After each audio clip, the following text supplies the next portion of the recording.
So guys, we're on the way dun sa client natin na mag-exit ngayon. So pipick upin namin siya at dadalhin doon sa airport kasi nga overstay na si ate. So, syempre, kadalasan kasi is hindi nila nakikita sa visa yung expiration ng visa nila.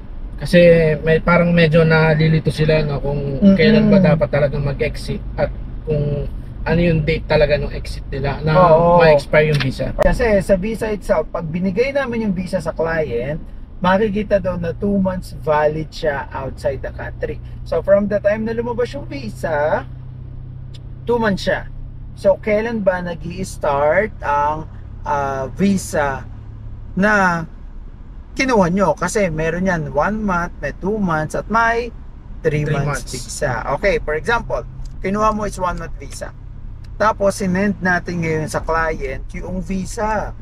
Contract verification, family visa, and tourist visa? Worry no more because Abao Alba Biad is here to assist you. So what are you waiting for? Message us on WhatsApp and any of our social media accounts to end your dilemma. So doon sa pinaka-visa itself, i-screenshot natin, pakita natin sa kanila para medyo makita nila. Nakalagay doon is 2 months visa. So kahit Outside the country. Outside the country.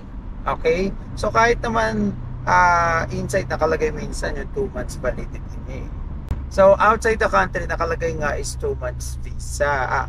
Valid siya outside the country. Like for example, kumuha ka ng 1 month visa. So nakalagay pa rin doon is 2 months outside the country. So dapat within 2 months makapasok ka dito sa United Arab Emirates. Okay? So pag hindi ka nakapasok within 2 months, kailangan mo ulit kumuha ng visa. Okay? So ngayon, pag nakapasok ka na dito, hindi mo na makikita sa visa mismo kung kailan ang validity ng visa mo, kung kailan may expire. So nasa system na yon ni immigration. So paano malalaman? So pwedeng itanong sa amin, titingnan namin sa system at isasend sa inyo. So ganito yung example nun. Ayan. So may screenshot kami papakita dito. Ito yung validity ng visa sa system. Kasi yung iba nga talaga nalilito. Sabi niya, sir, bakit ganito po yung expiration nakalagay sa visa ako? 2 months. Pero 1 month lang po yung kinuha ko. Kasi yung mag-i-start lang yung visa mo na maging okay na kapag nakapasok ka na dito. From the time na dumating dito, saka lang mag-i-start ang counting ng visa, whether 1 month, 2 months, or 3 months. Okay? So ulitin natin, yung nasa visa, nasa papel mismo, or nasa e-visa, yan is valid outside the country for 2 months. So kahit 2 months yung kinuha mo, eto nalilito kasi 2 months nga kinuha nila. So akala nila pag lumabas yung visa, start na yung counting ng visa nila. Na sir, flight ko po is for example September 16. So ibig sabihin meron pa silang 1 month at parang 1 month na dagdag. Hindi. Pag nasa labas ka ng country. Pag nasa labas ka ng country, 2 months lahat valid ang visa. 2 months, okay. So 2 months lahat valid ang visa outside the country. Kahit whether 1 month, 2 months, or 3 months ang kinuha mo, mag-i-start nga lang siya pag pumasok ka dito sa immigration system na. So ngayon, kunyari mo, doon nalilito 2 months. Ang flight is September 16. Pinrocess natin na for example, August 16. So may, so 1 month bago niya pinrocess. So September 16 ang flight. So may 1 month, may 2 months, di ba? So September 16, so pasok pa rin sa 2 months kahit pinrocess na maaga ang visa. So kunya naman na-delay, nagkabagyo or hindi na-cancel yung ano niya, flight niya. Hindi pa rin mababawasan yung ano niya. Hindi pa rin mababawasan ang counting ng visa niya. Kahit sabihin mo, di ba dapat ang ano noon, September 16, tapos September, October 15 mangyayari. Basta kung ano yung nakalagay doon kasi 30 days na hindi kasama 31. So, okay pa yun. Kasi outside the country naman. Pero pagpasok, doon para mag-i-start ang counting. So, hindi nakikita yun sa visa itself. So, para hindi lang malito yung mga client natin, especially yung iba nag-overstay kasi nga akala nila kung ano yung nasa papel. So, para ma-double check, kailangan mag-ask sa atin na, or else, most of the time naman sinesend natin, ito po yung expiration ng visa nyo, hindi po yan yung nasa papel. para hindi lang magkalituan. Kasi akala nila yung HR din mismo, may mga HR naman dito na siguro bago din sila or what, hindi alam na pero mo, sabi ko nga, ang valid ng visa is nakalagay dun sa papeles September 6. Pero mo, 2 months. August 16, September, pagkapos October. So, October 15 for example. So, October 15, tapos lumipad lang siya na October 14 kasi na ano, so parang 1 day lang, di ba? So pumasok siya dito. Pagkapasok niya dito, mag-i-start pa lang di ba ulit yung 1 month niya or 2 months. Sa ngayon, yung ibang HR na nakikita sabihin, sir, expired na yung visa niyo noong October 15. Hindi ngayon magbe-base doon sa visa itself. Magbe-base doon sa system na immigration kung kailan na expiration ng visa. Nagigets mo? Kasi doon kahit sa employment, ganyan. Sa employment visa, pag lumabas ang employment visa, pag nasa outside ka, within 2 months, kailangan makapasok ka. Pag hindi ka nakapasok, kahit employment visa yan, kailangan kumuha ulit. Yun yun. So, basta 2 months. Kasi yung iba, sir, ganito, magiging flight ko is September 15.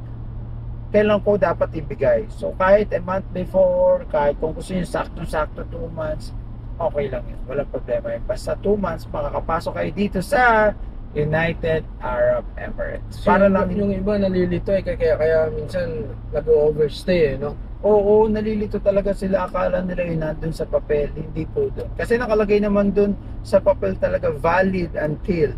Pero yun is valid from outside the country, not inside the country. So, yun lang po. So, sana natuto kayo kung paano i-check din ang visa.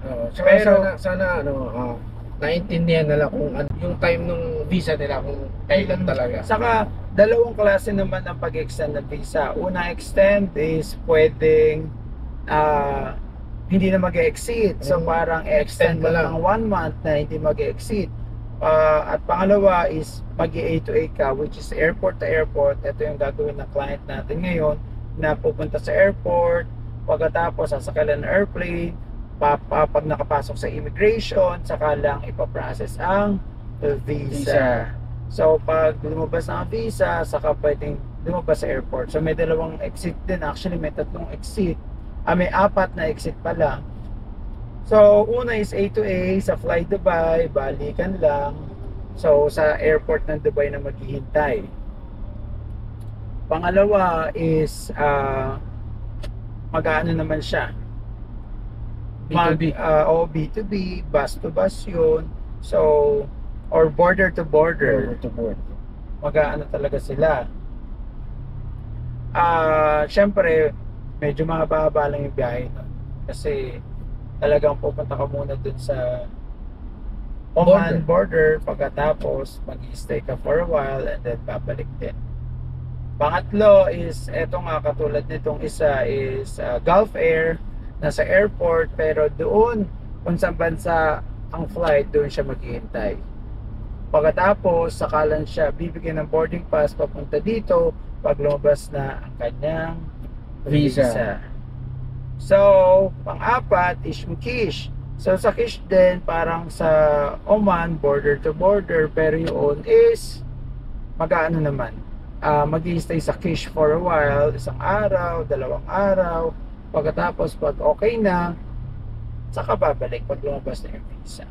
So, ganyan yung mga exit dito. So, depende yun sa inyo kung ano, pero mura yung Kish, madaming mura-mura din, pero ako mas gusto ko yung Fly Dubai kasi sa Fly Dubai babalik ka agad. Hindi, same lang naman yung sa visa. You have to wait for the visa pa rin. Sa visa pa rin O sa bagay kasi meron ako nabalitaan sa mga kakilala ko na minsan tumatagal sila ng ilang oras din sa pag nag-exit. Pero minsan may mabilis din naman na visa na same day, balik din. Most of the time same day din naman siya. So, yun lang guys. Sana hindi mag-overstay yung mga tao dito, hindi malito. Pagkatapos kasi pag nag-overstay ka, may fine pa yan eh. Oo, hassle talaga siya. Kaya huwag tayong magpapa-overstay guys. At sige, puntahan natin si Miss client, huwag na natin siguro siya pakita, syempre kasi nag-overstay na siya, baka mamaya mahiya siya or what. So yun lang guys. So sa mga may tanong pa about at saka mga info about sa mga processing, so message lang kayo and comment lang kayo dito sa YouTube channel, and syempre mag-like and subscribe. Yeah, thank you so much guys. So bye, winter is coming. Getting stuff from the Philippines and thinking just only giving employment visa and ticket going here to United Arab Emirates are enough? No, no, no! So Filipinos who will come from the Philippines to United Arab Emirates with employment visa needs to get the documents verified from the consulate and POE in the Philippines. So if you need help, you can contact us on WhatsApp and on our social media platform, and we're gonna help you to bring your stuff from the Philippines to United Arab Emirates. Bye!